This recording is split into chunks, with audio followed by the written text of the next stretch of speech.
guys, this is Heather. It's September. How did that happen?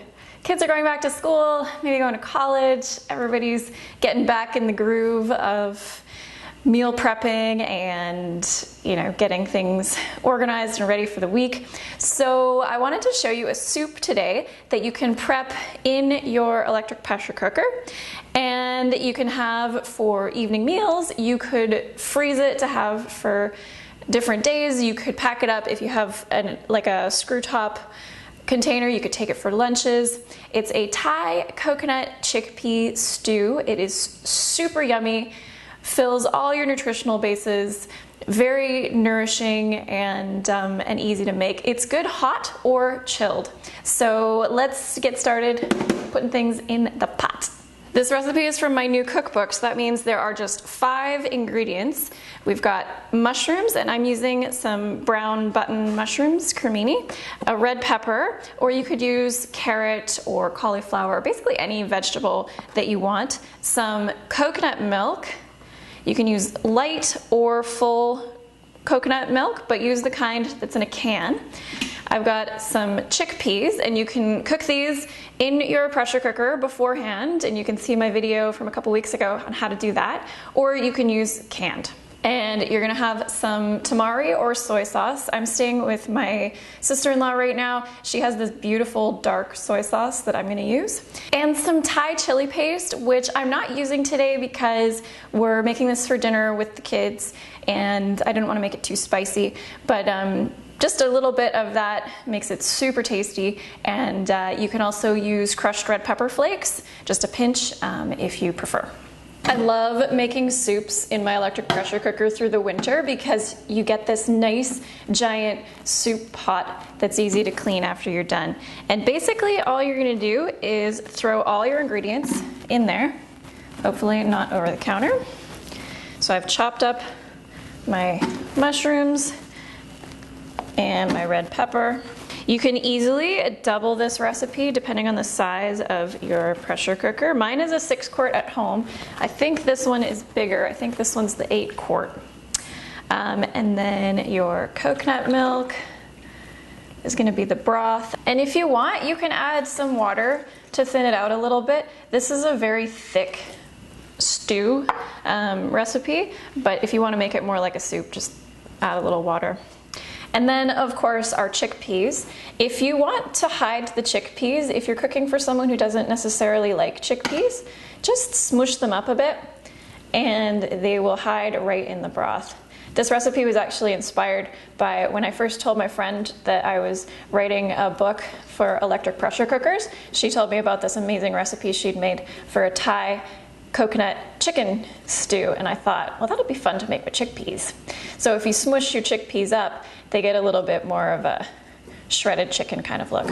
Or you can just dump them in. We're gonna add our soy sauce right to the broth.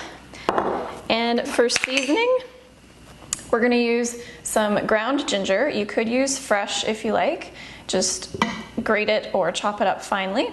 And I'm not adding it today because we're making dinner for the kids, and I didn't want to make it too spicy, but you can also do some Thai chili paste, just a little touch to give it a little kick, or you can use red pepper flakes, just a little pinch, and just add it in there. So you're going to stir that together, and then all that's left to do is put the lid on. Make sure the valve is set to sealing and that it's settled properly. We're gonna lock it, and then we're gonna set this pressure cook, pressure level normal, high pressure, and we're only gonna need 3 minutes. So our 3 minutes is up, and this one goes to low heat once the pressure is done. You can let this release naturally, or you can quickly release if you're in a rush. I use a wooden spoon so that I don't get my fingers near the steam release. Even a quick release takes a few minutes, so wait until you hear that click, and then you should be able to easily slide this open. And then you can see what we got down there. Looks amazing. And then we can dish some into bowls, let it cool down. It's gonna be super hot when it comes right out of the pot like that. And we can add some color with some chopped spinach or fresh cilantro or any other kind of green that you like. I like to just stir it in. I would probably normally stir it into the pot, but I wanted to show you how to do it, where you just stir it in and let it wilt.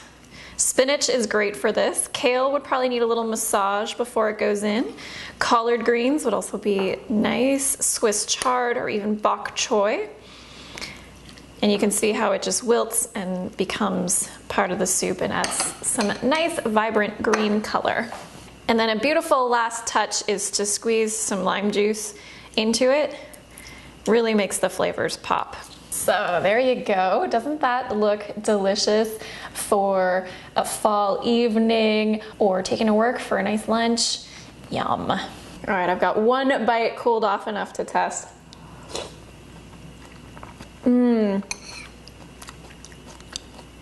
So good. I love these flavors together, and I love the mushrooms and the texture of the chickpeas. Just so good. This is one of my favorite soups. So I hope you enjoy it as much as I do. You can find the printable recipe for this down below, and this recipe is also in the Vegan Electric Pressure Cooker Cookbook. So if you want more ideas of what to do with your Instant Pot or your electric pressure cooker, check that out. There's a link right down below. Thank you so much for watching, guys. I'll see you again next week. Have a good one.